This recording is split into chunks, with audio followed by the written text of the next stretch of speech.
Hello दोस्तों, welcome to Tej education. तो चलिए दोस्तों स्टार्ट करते हैं। पहला क्वेश्चन है आपके सामने कि निम्न में से बल की इकाई है। ठीक है, निम्न में से बल की इकाई क्या है? यहाँ पे दिया गया है आपके सामने option Newton, joule, what, ampere. ठीक है, क्या दिया गया है दोस्तों? Newton, joule, what, ampere. तो दोस्तों इसका राइट आंसर है ऑप्शन नंबर ए, न्यूटन। ठीक है, बल की इकाई क्या होती है? न्यूटन होता है। ऑप्शन नंबर ए क्या है इसका राइट आंसर है, ये आपको ध्यान रखना है। आगे बढ़ते हैं, अगला क्वेश्चन क्या है दोस्तों? देखिए, पहली बात आपको पता होना चाहिए बल किसे कहते हैं। तो देखिए, बल को किसी वस्तु को धक्का देने तथा खींचने के रूप में परिभाषित किया जाता है जिसके कारण निकाय की गति बदल जाएगी। बल की इकाई क्या होती है? न्यूटन होती है। ठीक है, आगे बढ़ते हैं। अगला क्वेश्चन है यहाँ पे कि वायु दाब को मापने के लिए किस यंत्र का वायु दाब को मापने के लिए जिस यंत्र का हम यूज़ करते हैं उसका नाम क्या है? तो दोस्तों उसका नाम है बैरोमीटर। ठीक है, बैरोमीटर का यूज़ करते हैं हम किस लिए दोस्तों? वायु दाब मापने के लिए। ठीक है, तो ऑप्शन नंबर ए क्या है इसका राइट आंसर है। ठीक है, वायु दाब मापने के लिए जिस यंत्र का हम यूज़ करते हैं उसका नाम है बैरोमीटर। ठीक है, आगे बढ़ते हैं। अगला क्वेश्चन है यहाँ पे कि उसमें ऊर्जा की एसआई इकाई क्या है? ठीक है, उसमें ऊर्जा की एसआई इकाई क्या है, ये यहाँ पे क्वेश्चन पूछ रहा है। तो दोस्तों उसमें ऊर्जा की एसआई इकाई होती है जूल। क्या होती है? जूल होती है। तो ऑप्शन नंबर डी क्या है इसका राइट आंसर है। ठीक है, आगे बढ़ते हैं। देखिए, इसके बारे में डिटेल बताया गया है कि एसआई प्रणाली में ऊष्मा की इकाई जूल है। जूल को ऊर्जा माप इकाई की तरह भी उपयोग किया जाता है। ठीक है, ऊर्जा की भी इकाई क्या है? जूल है। और ऊष्मा की भी इकाई क्या है दोस्तों? जूल है। तो ये आपको ध्यान रखना है।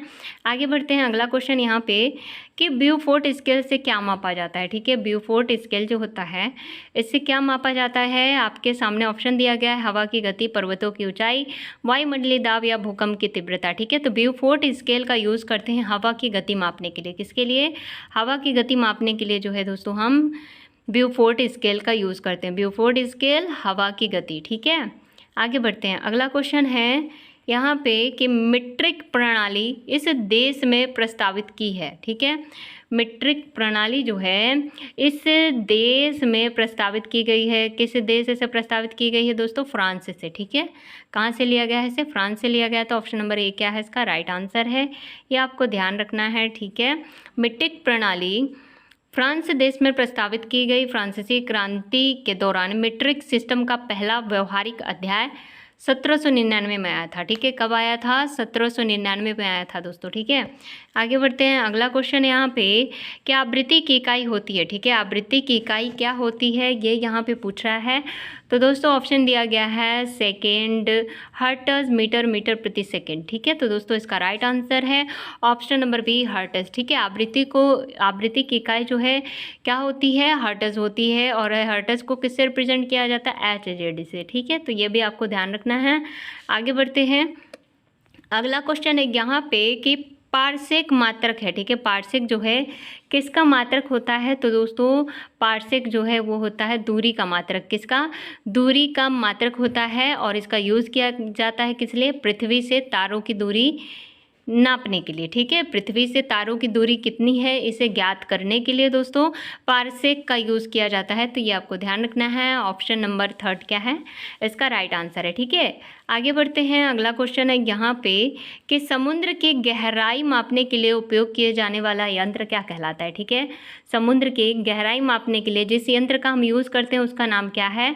तो दोस्तों उसका नाम है फैथोमीटर। क्या नाम है? फैथोमीटर नाम है। ऑप्शन नंबर ए क्या है इसका राइट आंसर है। ठीक है, समुद्र की गहराई मापने के लिए आपसे पूछेगा तो आपको क्या बताना है? फैथोमीटर। ऑप्शन नंबर ए क्या है इसका राइट आंसर है। आगे बढ़ते हैं। अगला क्वेश्चन है यहाँ पे कि एंगस्ट्रॉन्ग किसकी इकाई है? ठीक है, एंगस्ट्रॉन्ग जो है ये किसकी इकाई होती है? तो दोस्तों इसका राइट आंसर है ऑप्शन नंबर ए, लंबाई की। ठीक है, किसकी इकाई होती है? लंबाई की होती है। और एंगस्ट्रॉन्ग को कैसे रिप्रेजेंट करते हैं? तो ए के ऊपर छोटा सा ये शून्य जो है, छोटा सा ये जीरो जो है इससे रिप्रेजेंट किया जाता है एंगस्ट्रॉन्ग को। ठीक है, तो ये आपको ध्यान रखना है दोस्तों। ऑप्शन नंबर एक क्या है इसका राइट आंसर है, लंबाई की इकाई को मापने के लिए इसका यूज़ करते हैं। ठीक है, आगे बढ़ते हैं। अगला क्वेश्चन है यहाँ पे कि त्वरण की कौन सी इकाई सही है? ठीक है, त्वरण की जो है कौन सी इकाई होती है? तो दोस्तों त्वरण की इकाई है मीटर प्रति सेकेंड स्क्वायर। क्या होता है? मीटर प्रति सेकेंड स्क्वायर होता है। तो ऑप्शन नंबर थर्ड क्या है इसका राइट आंसर है किसकी? त्वरण की। ठीक है, त्वरण होता क्या है दोस्तों, किसी वस्तु के वेग में परिवर्तन की दर को त्वरण कहते हैं, ठीक है। किसी वस्तु के वेग में परिवर्तन की दर को हम त्वरण कहते हैं और इसका मात्रक क्या होता है, मीटर प्रति सेकंड स्क्वायर। आगे बढ़ते हैं, अगला क्वेश्चन है यहाँ पे कि एक प्रकाश वर्ष किसके बराबर है, ठीक है। एक प्रकाश वर्ष जो है कितने के बराबर होता है, ये यहाँ पे पूछ रहा है। तो दोस्तों इसका राइट आंसर है 9.46 गुणे 10⁻15 मीटर, ठीक है। 9.46 गुणे 10⁻15 मीटर के बराबर होता है एक प्रकाश वर्ष। तो ऑप्शन नंबर बी क्या है, इसका राइट आंसर है, ठीक है दोस्तों।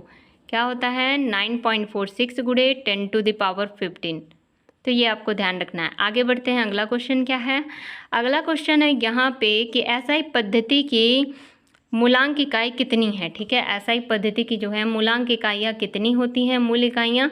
तो दोस्तों एसआई पद्धति की मूल इकाइयाँ 7 होती है। कितनी होती है, 7 होती हैं। तो ऑप्शन नंबर सी क्या है, इसका राइट आंसर है, ठीक है। 7 क्या होती हैं, मूल इकाइयाँ होती हैं एसआई पद्धति की, ठीक है। कौन कौन सी हैं, तो ये आप देखिए यहाँ पे metre, kilogram, second, ampere, kelvin, mole और कैंडेला, ठीक है। क्या होता है, metre, kilogram, second, ampere, kelvin, mole and candela जो है दोस्तों क्या होता है, अंतर्राष्ट्रीय इकाई प्रणाली में 7 एसआई मूल इकाइयाँ होती हैं, ठीक है। आगे बढ़ते हैं, अगला क्वेश्चन है यहाँ पे कि शब्द पायरो, ठीक है। शब्द पायरो किससे संबंधित है, ठीक है। पायरो शब्द का संबंध जो है किससे है, ये यहाँ पे पूछ रहा है। तो आग से, किससे संबंधित है, आग से संबंधित है दोस्तों। तो ऑप्शन नंबर 3 क्या है, इसका राइट आंसर है कि पायरो शब्द किससे संबंधित है, आग से, ठीक है। अब इसके बारे में डिटेल देखते हैं। तो देखिए पायरो का संबंध आग से होता है। किसी क्रिया में ऊष्मा के उपयोग, उत्सर्जन के या संबंध दर्शाने के लिए इस शब्द का यूज़ किया जाता है, ठीक है। ऊष्मा उत्सर्जन के लिए, इससे संबंध दर्शाने के लिए जो है इस शब्द का यूज़ किया जाता है, किसका, पायरो का, ठीक है। आगे बढ़े हैं, अगला क्वेश्चन है यहाँ पे कि निम्नलिखित में कौन सी मानक इकाई नहीं है, ठीक है। कौन सी जो है मानक इकाई नहीं है, ये यहाँ पे पूछ रहा है। ऑप्शन दिया गया है मीटर, लीटर, सेकेंड, किलोग्राम, ठीक है। तो ऑप्शन नंबर बी इसका राइट आंसर है, लीटर। लीटर जो है मानक इकाइयों में इसकी गिनती नहीं है। तो ऑप्शन नंबर बी इसका राइट आंसर है। सेकेंड, मीटर, किलोग्राम, कैंडेला, ये सभी क्या हैं, ये सभी मानक इकाइयाँ, ठीक है। तो ये आपको ध्यान रखना है। आगे बढ़ते हैं, अगला क्वेश्चन है यहाँ पे कि एक फर्मी बराबर होता है, ठीक है। एक फर्मी कितने के बराबर होता है, ये यहाँ पे क्वेश्चन पूछ रहा है, ठीक है।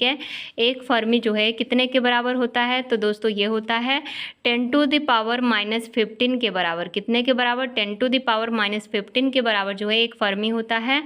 और लंबाई का ये क्या है, छोटा मात्रक होता है, ठीक है। लंबाई का सबसे छोटा मात्रक फर्मी कहलाता ही, ये आपको ध्यान रखना है, ठीक है। आगे बढ़ते हैं, अगला क्वेश्चन यहाँ पे पूछ रहा है कि निम्नलिखित में से कौन सदिश राशि है, ठीक है। निम्नलिखित में जो है कौन सा सदिश राशि है। तो यहाँ पे देखिए पहली बार सदिश राशि किसे कहते हैं, कि जिसमें परिमाण के साथ साथ दिशा होती है उसे कहते हैं सदिश राशि, ठीक है। तो परिमाण, दिशा दोनों उपलब्ध हो उन्हें सदिश राशि कहती है। तो वो कौन सी भौतिक राशि है, वो है आपकी वेग, ठीक है। ऑप्शन नंबर 1 क्या है, इसका राइट आंसर है। वेग हो गया, बल हो गया, संवेग हो गया, ये सभी क्या है दोस्तों, ये सभी सदिश राशियां हैं, ठीक है।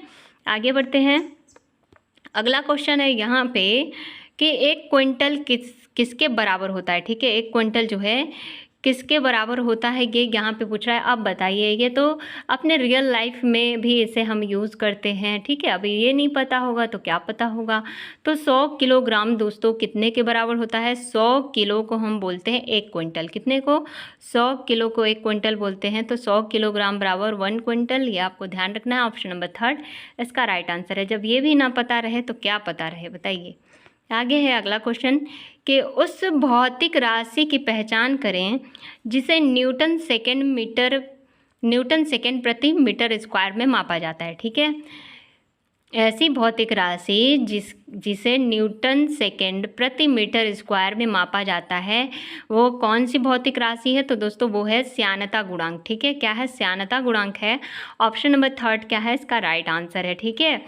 अब इसके बारे में डिटेल देखिए। तो देखिए क्या बोल रहा है कि किसी तरल की श्यानता का मापन गुणांक के रूप में किया जाता है जिसे श्यानता गुणांक कहते हैं। इसकी भौतिक राशि न्यूटन सेकेंड प्रति मीटर स्क्वायर होता है। -2 है, मतलब क्या है, मतलब है स्लैश में मीटर स्क्वायर, ठीक है। स्लैश मतलब बट्टे के बाद जो है ये चीज़ है। और जब हम इसे क्या करते हैं, ऊपर लेके आते हैं, मतलब जब इसका बट्टा हटा देते हैं तो ये क्या हो जाता है, -2। इस तरीके से इसे क्या किया जाता है, रिप्रेजेंट किया जाता है, ठीक है। आगे बढ़ते हैं। अगला क्वेश्चन क्या है, अगला क्वेश्चन है यहाँ पे कि 1 हॉर्स पावर बराबर होता है, ठीक है। 1 HP कितने के बराबर होता है, ये यहाँ पे पूछ रहा है, ठीक है। आप लोगों ने जो कुछ मतलब कोई भी सामान जब खरीदते होगे तो उसमें मोटर्स में खासकर साफ साफ लिखा रहता है इतने HP का है, उतने HP का है, ठीक है। तो वही पूछ रहा है यहाँ पे कि 1 हॉर्स पावर मतलब 1 HP कितने के बराबर होता है, कितने वाट के बराबर होता है। तो दोस्तों 1 HP होता है 746 वाट के बराबर। कितने के बराबर होता है, 746 वाट के बराबर होता है। तो ऑप्शन नंबर 3 क्या है इसका राइट आंसर है, ठीक है। क्या है इसका राइट आंसर, ऑप्शन नंबर 3। तो ये आपको पता होना चाहिए। आगे बढ़ते हैं। अगला क्वेश्चन है यहाँ पे पूछ रहा है क्या कि मीटर पैमाने का अल्पतमांक है, ठीक है। मीटर पैमाने का जो है अल्पतमांक कितना है। तो दोस्तों इसका राइट आंसर है ऑप्शन नंबर बी, 0.1 सेंटीमीटर क्या कहलाता है, एक अल्पतमांक कहलाता है। कितना कहलाता है, एक अल्पतमांक कहलाता है। ये आपको ध्यान रखना है, ये कितने का है, मीटर पैमाने का अल्पतमांक है, ठीक है, 0.1 सेंटीमीटर, ठीक है। तो ऑप्शन नंबर बी क्या है इसका राइट आंसर है। आगे बढ़ते हैं दोस्तों। अगला क्वेश्चन क्या है, अगला क्वेश्चन है यहाँ पे कि द्रव्यमान की इकाई पाउंड है, ठीक है। द्रव्यमान की इकाई पाउंड है किसमें, ठीक है। द्रव्यमान की इकाई पाउंड है किसमें, यहाँ पे दिया गया है SI पद्धति में, FPS पद्धति में, MKS पद्धति में या CGS पद्धति में। तो दोस्तों इसका राइट आंसर है ऑप्शन नंबर बी, FPS पद्धति में जो है दोस्तों द्रव्यमान की इकाई पाउंड है, ठीक है। किसमें, FPS पद्धति में। तो ये आपको ध्यान रखना है, फुट पाउंड सेकेंड पद्धति, ठीक है। इसका फुल फॉर्म क्या होता है, फुट पाउंड सेकेंड पद्धति, ठीक है। तो ये आपको ध्यान रखना है दोस्तों। आगे बढ़ते हैं। अगला क्वेश्चन क्या है, अगला क्वेश्चन है यहाँ पे कि भारतीय आदमी की औसत ऊंचाई जो है 5 फुट 6 इंच है, तो इसकी SI यूनिट का मूल्य कितना होगा, ठीक है।